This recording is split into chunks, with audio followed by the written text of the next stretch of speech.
François Mitterrand aurait dit à Jacques Séguéla à l'époque « est élu président celui qui sait raconter au peuple l'histoire qu'il a envie d'entendre au moment où il a envie de l'entendre ».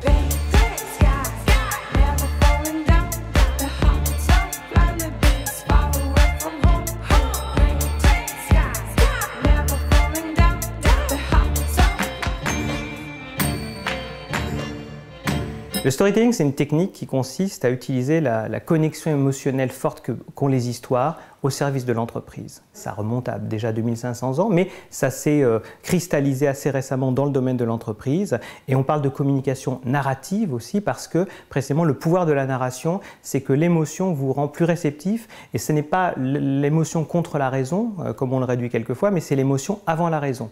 Mais à un moment, il faut toujours introduire de la raison, et le storytelling sert aussi à ça. Si vous êtes une entreprise de type solaire, vous partagez la connaissance, vous êtes un média, vous êtes une agence de com, c'est une entreprise de type dimanche, qui est le jour du soleil chez les Romains.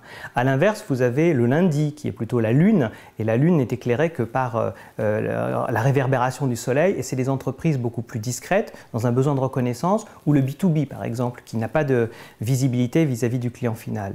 Mercredi, c'est Mercure, et Mercure, c'est le dieu du commerce, donc la proximité, la réassurance, les produits de consommation sont comme ça. Jeudi, c'est Jupiter, et donc forcément là on est sur les entreprises puissantes, parfois un peu arrogantes, premières de leur secteur, mais comme Jupiter, seul en haut de la montagne, on s'ennuie parfois. Vendredi, c'est le jour de Vénus, et là on est dans des histoires de séduction, de jeunesse, de beauté. Et enfin samedi, on a forcément Saturne et donc la libération des sens, la fièvre du samedi soir, la sensualité.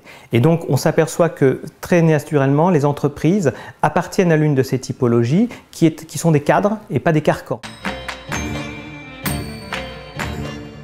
Quand on crée une histoire, on se sert donc de la typologie, c'est le cadre dans lequel vous allez faire, et ensuite on se sert de ce qu'on utilise quand on crée un scénario, c'est-à-dire d'un schéma actentiel. Donc il y a 5 ingrédients dans un schéma actentiel, et puis on en ajoute 2 dans le storytelling d'entreprise. Donc le schéma actentiel, c'est quoi? C'est une quête, évidemment, il y a toujours une quête. Elle est incarnée par un héros, le protagoniste. Sur son chemin, il va rencontrer des antagonistes. Alors, ce sont les concurrents pour l'entreprise. Ça peut être la régulation de Bruxelles, par exemple. Ça peut être un changement de TVA du gouvernement. Tout ça sont des antagonistes. Ça provoque une crise.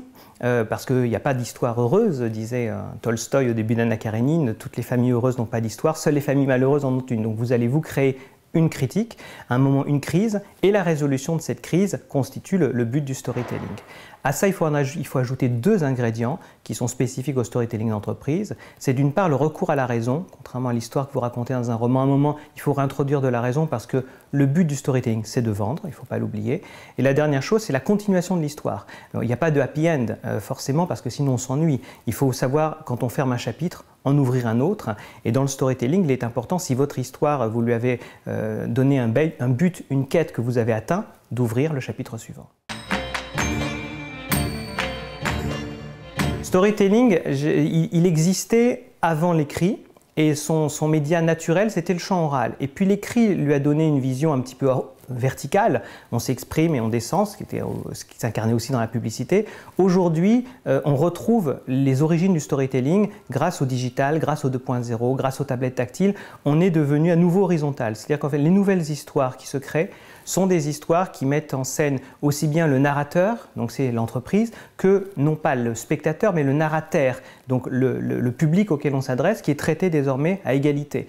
Parce que les consommateurs aujourd'hui veulent être les co-auteurs de l'histoire des entreprises. Le mot storytelling est parfois devenu un gros mot en politique, mais il a toujours été utilisé.